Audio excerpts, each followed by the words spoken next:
He looked at you with eyes that were absolutely piercing, not hostile, just real sincerity that said this man is unusual. He was small, even by Vietnamese standards. Only 4 feet 11 inches tall and barely 100 pounds, he appeared frail. He tried to project this image of himself as a simple, modest, emaciated, kind of wandering scholar. In fact, he was a tough guy. Perhaps no leader in history has resisted the guns of the enemy as stubbornly or as long as this little man. He's a very shrewd politician and a very good actor. He had an unshakable will that helped liberate a country and humble a superpower.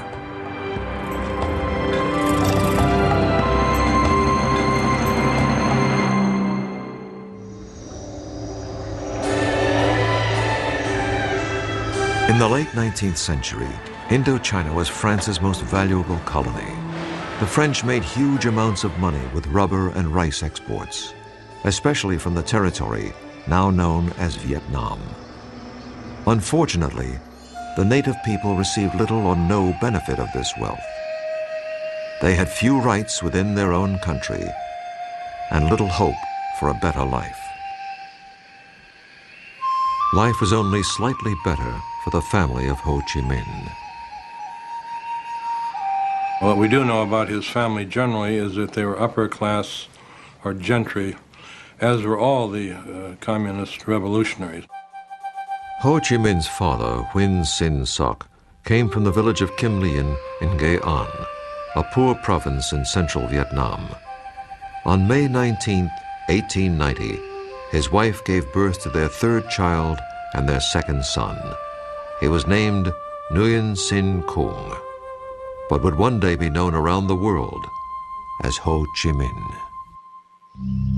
When Ho turned 11, tragedy struck the family. While his father was away, his mother died shortly after giving birth to a 3rd son. You can imagine the effect this had. I mean, being faced with the fact that his father is away and his mother had died, and he was responsible for this, basically an infant. And when his father came back to Hue, he took him back to his home village. Ho Chi Minh's father served as a mandarin or local official and spent a great deal of time away from home. Fortunately, relatives and family friends helped take care of Ho and his brother and sister.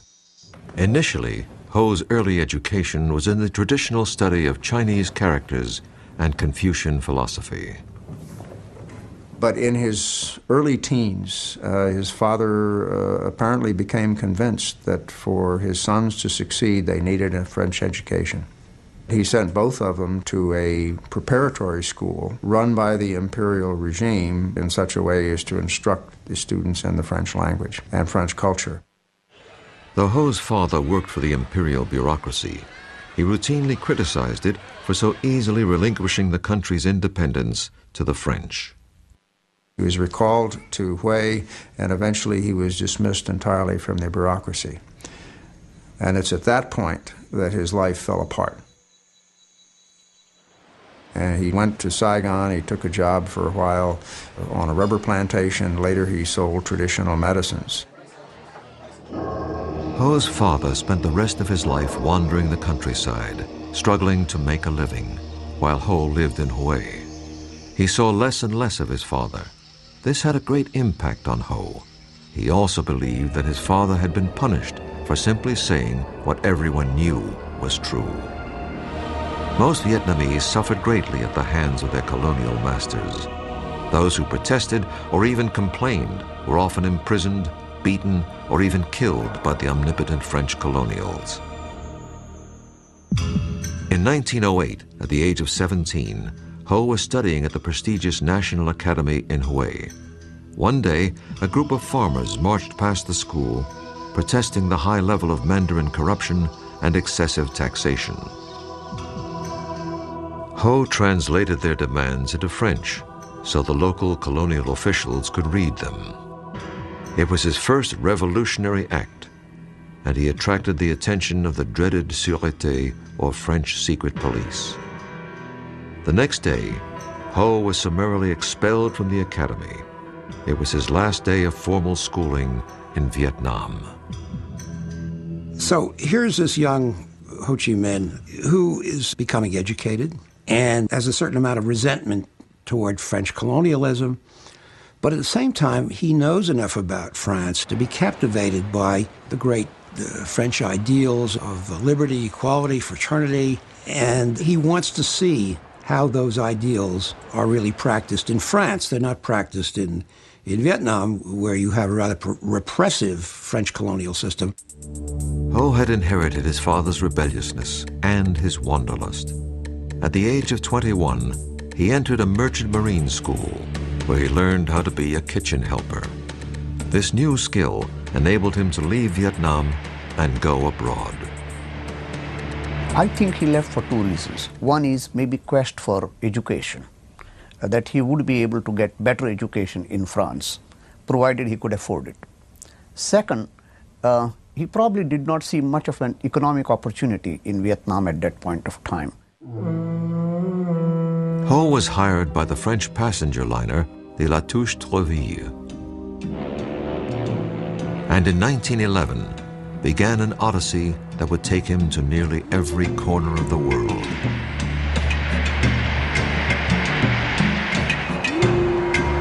Over the next few years, he saw the terrible impact of colonialism on many other countries. This had a profound influence upon him. Finally, Ho arrived in France. Despite his anti-colonial sentiments, Ho applied for entrance to the French colonial school that trained officials to serve in France's colonies around the world. This was hardly the career path of an anti-French revolutionary. Ho's application was turned down. There's no indication as to how he reacted to the rejection, except that we may assume that it probably strengthened his assumption that he couldn't expect to work from within the system, that he was going to have to work outside the system. In other words, it could very well have been one of a whole series of steps that eventually led him into becoming a revolutionary. Ho wandered around France for a year or so. He supported himself with a variety of odd jobs, including gardening and dishwashing. He went back out to sea between 1911 and 1917, traveling to Africa, South America, and even the United States. On one trip, he reportedly jumped ship in Boston and made his way down to New York City. I mean, here he is seeing, as it would be to any kid from this faraway place, the skyscrapers, the highways, taking the subway up to the Bronx, taking the ferry to Hoboken. He was absolutely dazzled by the Statue of Liberty and everything it represented. While working as a dishwasher in New York's Chinatown, Ho was amazed to learn that immigrants in the U.S. were entitled to legal rights that the Vietnamese weren't allowed to have under the French in their own country. He said, I was with the lowest labor types in New York. There were blacks, there were Chinese, and they weren't quite as well treated as the Anglo-Saxons. But he said, you know, they could all vote. And this impressed him tremendously.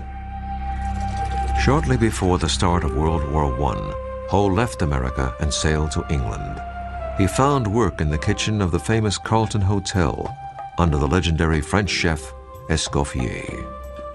Escoffier is very impressed by Ho because Ho speaks French, because he's very courteous, and eventually is promoted to being the assistant pastry chef. While in London, Ho had met many other passionate anti-colonialists from places like India, Africa, and Ireland. These contacts rekindled Ho's own nationalist notions. He rededicated himself to liberating his homeland. In 1917, he decided to forego a promising career as a pastry chef and moved to Paris. He would learn how to become a revolutionary.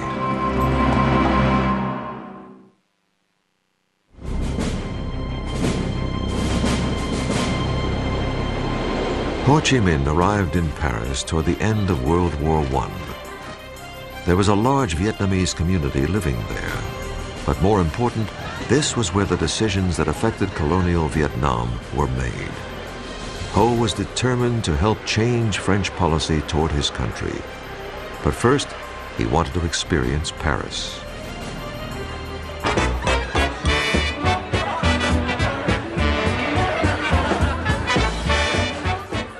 He wandered around the town and would go to art galleries, take in lectures, improving his French. He used to love to go to music halls, and one of his favorite singers was Maurice Chevalier. And he memorized these songs and went on for the rest of his life, without the straw hat, of course, singing Maurice Chevalier songs. In Paris, Ho supported himself through a variety of odd jobs. He worked as a cook and he retouched photos.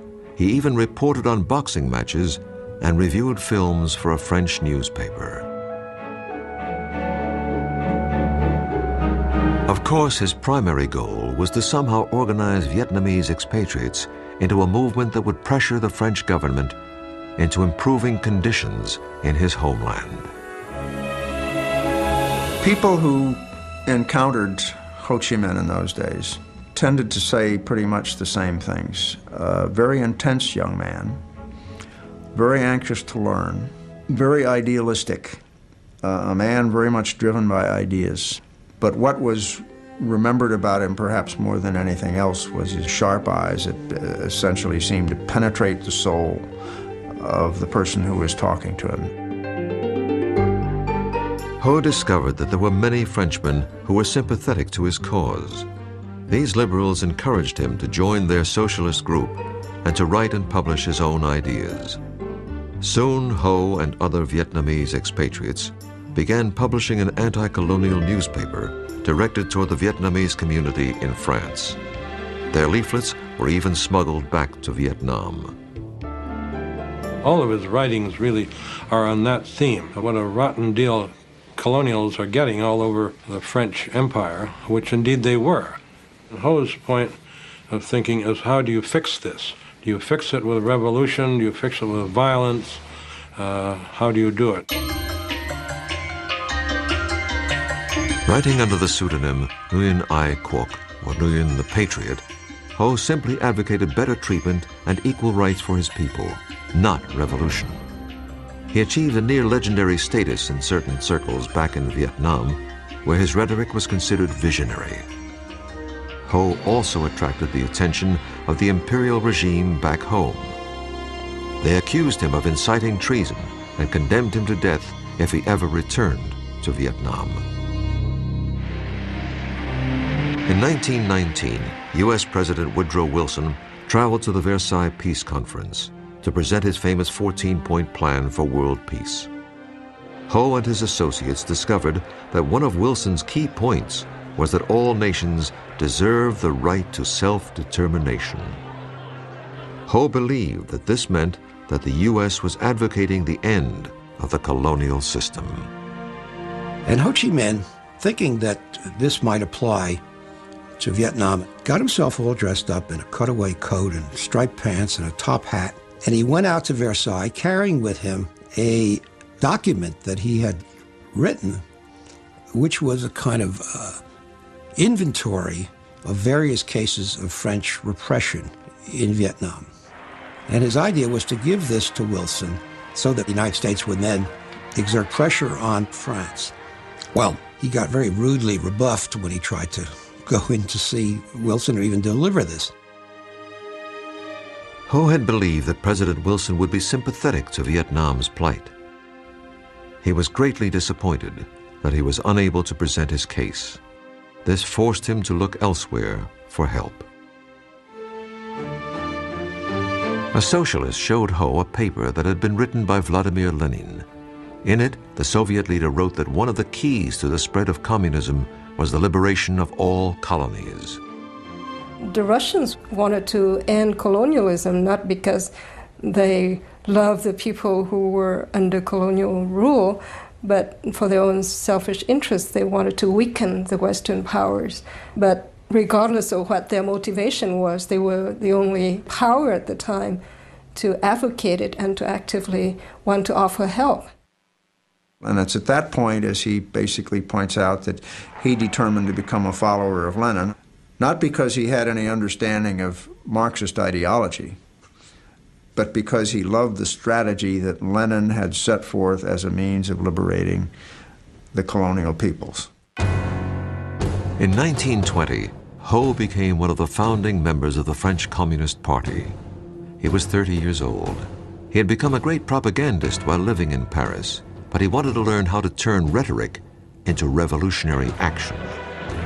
He believed there was really only one place to learn this craft: Moscow. In 1923, Ho received an invitation to join the Comintern, the organization set up by the Soviets to export Marxism and Leninism around the world. He jumped at the opportunity. He disappeared from Paris, leaving his friends wondering what had happened to him. I think what drew Ho to Moscow, first and foremost, was nationalism, the desire to find help to liberate his country and his people. Ho became an important member of the Comintern. He now took his orders from Moscow. I always felt that Ho Chi Minh had very little time for Marxism as a philosophy, as a way of interpreting history. He had great admiration for Leninism and the techniques and the methods to be used. The rest of the world may have abhorred Lenin's tactics, but Ho was devoted to them. He believed that he had found the blueprint for liberating his homeland.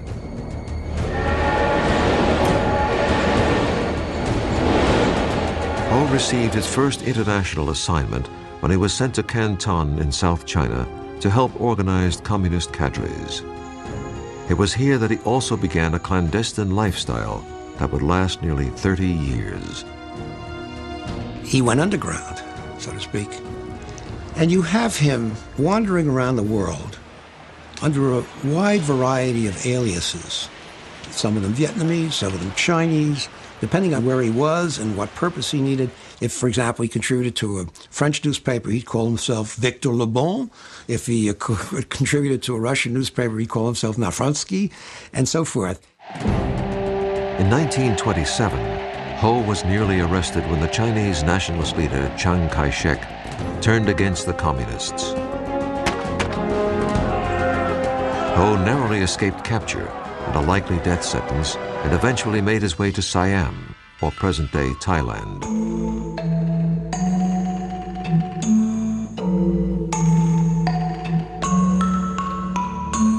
He avoided detection by agents of the Sûreté, or French secret police, via a clever ruse. He learned some Thai, shaved his head, donned a saffron robe, and traveled as a Buddhist monk. There was a large Vietnamese community living in northeast Thailand, so Ho preached his cause as he wandered from village to village in disguise. I don't know of any other leader of his stature having done this kind of masquerading under different guises or having had to change his name so many times, which makes me wonder whether this was just a necessity or was it the sense of the drama in the man that prompted him to do this. For most of the 1930s, Ho's whereabouts were not known. He had even been reported dead. Ho just disappeared. He was either in the cave of Yan'an with Mao, he was in a Stalin jail. There's no world figure that you can say that we don't know where he was for almost a decade. And again, this was not accidental. I mean, he didn't want to be found. Ho emerged again on the world stage shortly before the outbreak of World War II. He'd always believed that there would one day be a time when the conditions would be just right to begin the liberation of his homeland.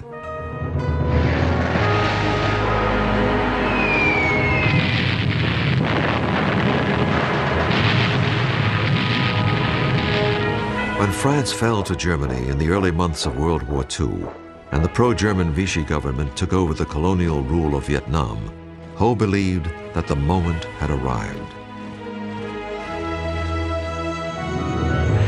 In early 1941, he slipped across the Chinese border and into the jungles of North Vietnam. Incredibly, this was the first time Ho had set foot in his homeland in over 30 years. He was armed only with his ideas, but he was determined to lead a revolution, to liberate his country, or to die trying.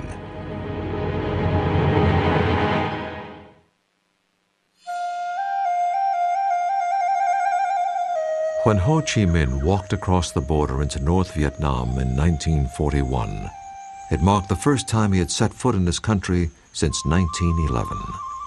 He had no weapons, almost no money, and very little support. But he was determined to organize a guerrilla movement that would drive the foreigners from his country. He calls the movement the Viet Minh, which is an acronym for Independence League. And he takes for the first time this name Ho Chi Minh, which means roughly bringer of light. So Ho Chi Minh begins to exist under that name, the famous name, now 1941. Well, there seems to be something of a myth that Ho Chi Minh, when he came back to Vietnam after 30 years of absence, was looked upon by, quote, everybody as the leader of Vietnam. I doubt that that's the case, because there was not the kind of media ability to influence the thought of people in the countryside. At that time, 90, maybe 95% of the people in Vietnam lived in small villages and cultivated rice. There were educated Vietnamese in big cities like Hanoi and Saigon who greatly admired Ho's writings under his pen name Nguyen the Patriot.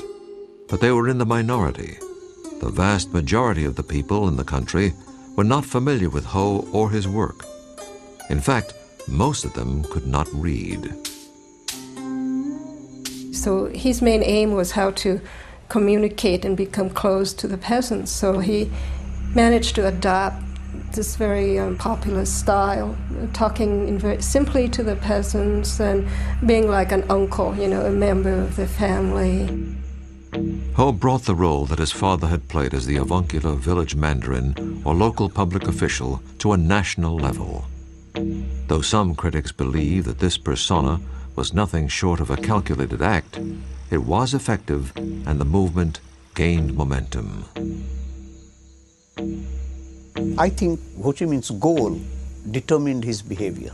In order to reach the masses, he had to be looking and acting and living like a peasant, to be in communion with the needs of the peasants.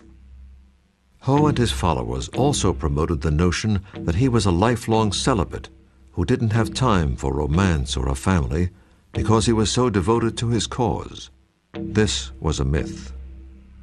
It's fairly clear now that he had several relationships. Whether they were formal marriages or not is difficult to substantiate because there are no certificates that we can point to. It's quite well established that he had either a Chinese wife or a Chinese concubine when he was in Hong Kong. No one knows at this point what happened to that woman. If Ho was married when he returned to Vietnam, it was to his cause. He was much more interested in finding the right people to form the nucleus of his movement. One of Ho's best decisions was to enlist the help of a talented young man named Vo Nguyen Giáp. Giáp had a brilliant military mind and was a born leader. But when Giáp and his men first encountered Ho, they didn't know who he was or why they should follow him. Ho told them that he had been trained in Moscow and that he was going to liberate the country by using the proven methods of his hero, Lenin. Giáp and his men, and hundreds of others, soon joined Ho. I never thought of him as a revolutionary as much as an organization man. What he was a genius at was his ability to organize movements, the front organization particularly. A popular front is simply a group of groups united in a single purpose. Ho brought many of the other Vietnamese nationalist organizations together under his banner. But in order to do this, he had to focus on the issues that would appeal to the broadest possible group. One was the issue of national independence, and the other was what might loosely be called social justice, which would mean land reform, better working conditions, democratic rights, and things of that type. You note here not a single word about communism, about collectives, about nationalization of industry, but very simple humanistic ideas that the vast majority of the Vietnamese people could accept.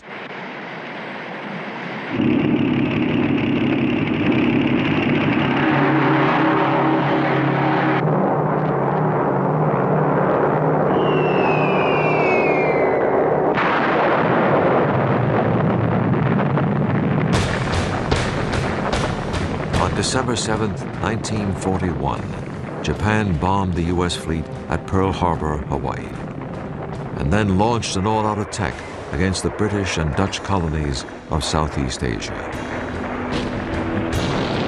Within weeks, Hong Kong, Malaya, Singapore, and Indonesia had all fallen to the Japanese Empire. The Japanese called off their attack on French Indochina when the local pro-Nazi Vichy colonial administration agreed to collaborate with Japan, Germany's Axis partner. Ho could very well have said, okay, I will side with the Japanese because they're like Asians. But he came to the conclusion, very wisely, the Japanese are no better than the French. They're both aliens. Neither one of them is going to do us any good. Ho Chi Minh traveled to South China. Since the Chinese were also fighting Japan, he believed that he could get some military aid from the nationalist Chinese. To his surprise, he was arrested by the local authorities because he was a communist. Ho was thrown into prison. He kept a journal, writing mostly in the Chinese of his youth, in hopes of converting his captors to his point of view. In one poem he wrote, "My heart travels 1,000 miles toward my native land. Innocent, I have now endured a whole year in prison. Using my tears for ink, I turn my thoughts into verse." Ho's health deteriorated as the months passed. He had to find a way out of prison, or he would never live long enough to liberate Vietnam.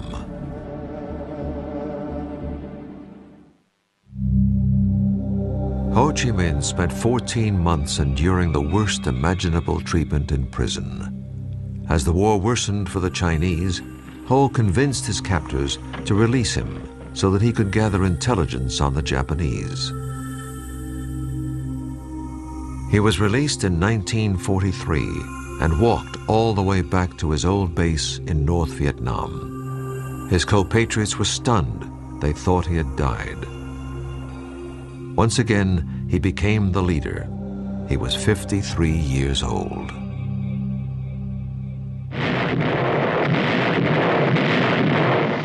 After the U.S. entered the war against Japan, Ho believed that getting American help was essential to Vietnam's future independence. When an American pilot was shot down in North Vietnam, he was brought all the way back to his base in China by Ho. And you got to try to imagine this guy. He's wearing sandals and shorts. He's got this wispy beard, and he looks like, you know, he weighs about 85 pounds, and he looks like he'd be blown over with a feather. Ho offered his services to the commanding officer, General Claire Chennault of the legendary Flying Tigers. Chennault declined the offer, but the Office of Strategic Service, or OSS, America's wartime intelligence service, was interested. They believed that Ho could help them rescue downed pilots, and more important, furnish intelligence information on the Japanese. Ho was accompanied back to his base by an OSS officer, giving credence to his claim that the U.S. was his ally. When the OSS began supplying radios, weapons, and training, it helped establish Ho's Viet Minh as the preeminent Vietnamese nationalist organization. But once again, Ho's life was in jeopardy. Ho took to his bed and really seemed very sick, so we sent in a paramedic. And indeed, His report, as best I can remember, was saying this cadaverous old bag of bones is why he's living, I don't know. But he opened his kit and fed him every antibiotic he had, and Ho recovered. Ho greatly appreciated the Americans, and he impressed all of them. He not only spoke and wrote in English, but he seemed to understand their culture too. He had also acquired a very American habit. He liked to smoke American cigarettes, Philip Morris in particular.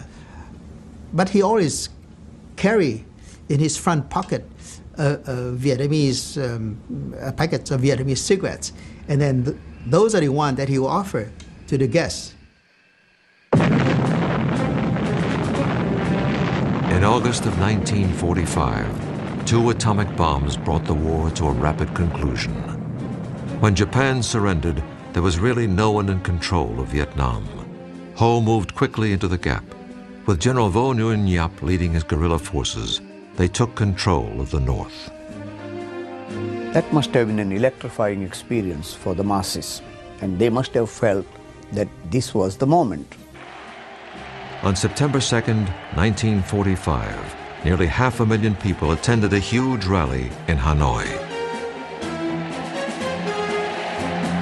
Ho gave an independence speech that began with the words, "We hold these truths to be self-evident, that all men are created equal, that they are endowed by their Creator with certain inalienable rights, and that among these are life, liberty, and the pursuit of happiness." He quoted directly from Declaration of Independence, and maybe what he was doing was flattering United States so that they could be on his side. He was disarming his opponents by saying that he was not going for Marxist revolution, he was only going for plain, simple independence for his country. He'd admit to being a communist. He said, you know, my purpose is to free up Indochina. I'm not doing anything different than you did in 1776. You managed to deal with it pretty well, and that's all I'm trying to do now. Do you have any problem with that? Ho had no illusions about the tenuous nature of Vietnamese independence. In perfect English, he wrote a letter to his OSS contacts stating, "The war is won, but we small and subject countries have no share, or very, very small share, in the victory of freedom and democracy. Probably, if we want to get a sufficient share, we have still to fight." Ho went to Paris in 1946 in hopes of working out a compromise where Vietnam could become autonomous within the French Commonwealth. I think Ho Chi Minh was trying to postpone the inevitability of armed conflict with France, because I think he was under no illusion that the French would give up without a fight. Ho's mission to Paris failed. Back in Vietnam, conditions were even worse than they had been before World War II. The French army returned and brutalized the country. As many as 2 million Vietnamese starved to death during a famine, while rice was exported to France. Ho appealed to the U.S. for mediation, but never even received a reply. The emerging Cold War between the Soviet Union and America made France's participation in the defense of Western Europe critical to the U.S. The French agreed to cooperate with the Americans, but the U.S. had to keep out of France's colonial affairs. Ho Chi Minh was meeting with a rather sympathetic French official. He said to him something that is very, very important, that the French didn't understand at the time, and which also becomes important later for the United States. He says, if we go to war, we're going to lose 10 men for every one that you lose. But in the end, we'll win and you'll lose. By the end of 1946, Ho, General Giap, and the Viet Minh were back in the jungle fighting a guerrilla war against the French.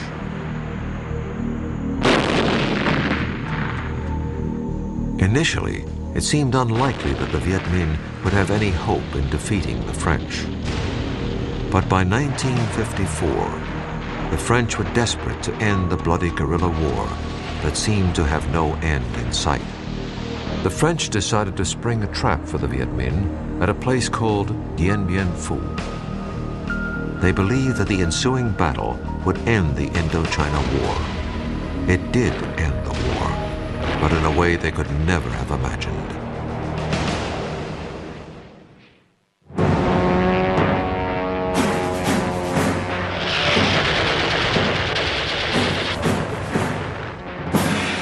In March of 1954, the French army believed that they had lured Ho Chi Minh's forces into a trap near a remote outpost called Dien Bien Phu. Unfortunately for the French, they only trapped themselves. The battle cost the French over 15,000 casualties. It also cost them Indochina. The Viet Minh victory over the French marked the first time that a European power had been defeated in battle by its colony since the American Revolution.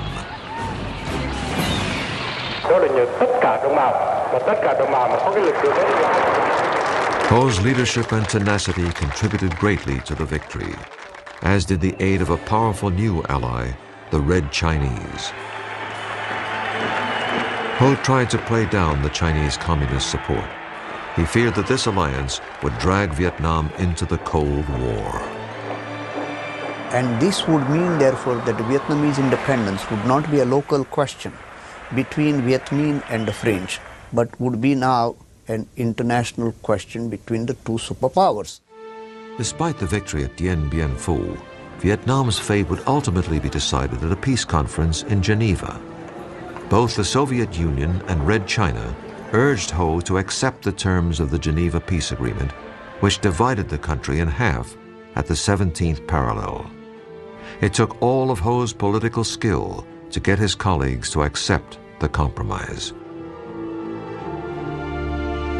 After 1954, Ho and the Communists concentrated on building a socialist state in the North.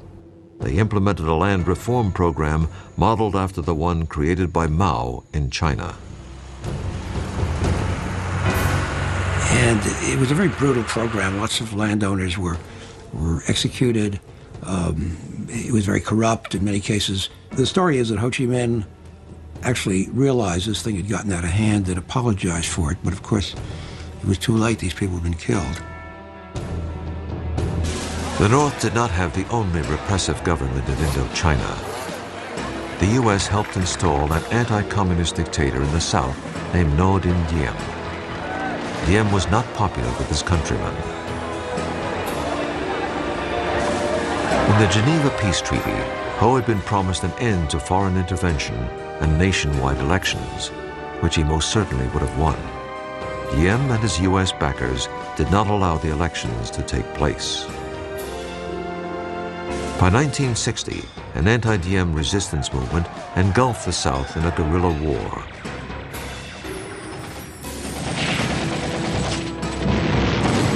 The more the North supported the guerrillas, or Viet Cong, the more the U.S. intervened to counter the spread of communism. Just as Ho had feared, Vietnam had become the key battlefield of the Cold War. We had this idiotic idea that communism was a monolith, that all communists were the same, and Ho was part of that monolith. But there's a lot of evidence that he wasn't. If only we had come to the point where we'd say, okay, he's a communist, but he's our communist, you know? By 1966, the Vietnam War was in full swing. By now, Ho was 76 years old and probably not involved in the day-to-day conduct of the war. But he was still the prime source of inspiration to the Vietnamese people to fight on, no matter the cost. Ho Chi Minh died on September 2nd, 1969, at the age of 79. Though it would be almost 6 more years before the final Vietnamese victory, most of Ho's countrymen believed that he was the one most responsible for the liberation and unification of Vietnam. Today, Ho Chi Minh's legacy is as controversial and complex as the man himself. There is On the one hand, the image of Ho Chi Minh as the patriot, the leader of his country's struggle for national liberation, the man of simple tastes, a man who is almost more a Confucian than he is a Marxist or a Leninist. The other image of Ho Chi Minh is as an international communist agent, the head of a repressive regime which carried out policies deeply repugnant to many Vietnamese. I think you got to deal with the dual character of this man. At the same time that you have this image of the kindly, wispy, emaciated, frail Ho Chi Minh, you got to remember underneath that is a really tough figure, absolutely dedicated, absolutely relentless. The ends were always more important than the means to Ho Chi Minh. But some critics believe that the communist economic and political system that he left behind was too high a price for independence and unification. Ho Chi Minh said in 1945, they would like to have Vietnam independence, freedom, and happiness. And from the three slogans, what is left right now? Independence, yes, but what does it mean without having freedom and happiness? There's no doubt that the communists under Ho often brutally eliminated their political opponents. But Ho's role in this is not clear. Ho was the leader at the time, and errors did take place, so he should take some of the blame. I think he was a very driven man, a man driven by the cause that he believed in. As a young man, Ho dreamed of changing the lives of the Vietnamese people, but he probably never dreamed how much he would also change the United States. Ho Chi Minh hands the United States the first defeat in its history, in the longest war of its history. And in that respect, he should teach us a lesson, which is you don't get involved in wars in these places when you're up against enemies that are intensely, passionately nationalistic and are prepared to make these limitless sacrifices to win. Recent estimates of Vietnamese casualties since 1946 are placed at over 3,500,000 dead. This staggering number is a reflection of the steely determination of Ho Chi Minh and the Vietnamese people. Ho Chi Minh's enduring legacy, in terms of his image and the way he is seen around the world, I think probably he's remembered perhaps more than anything else as the leader of probably the most successful movement for national liberation that we've seen in our century. Ho Chi Minh accomplished an incredible feat in helping to free his country and unite it despite the opposition of France and the United States. This achievement required the efforts of a man who was part Lenin, part Gandhi, part Confucius, and all Vietnamese.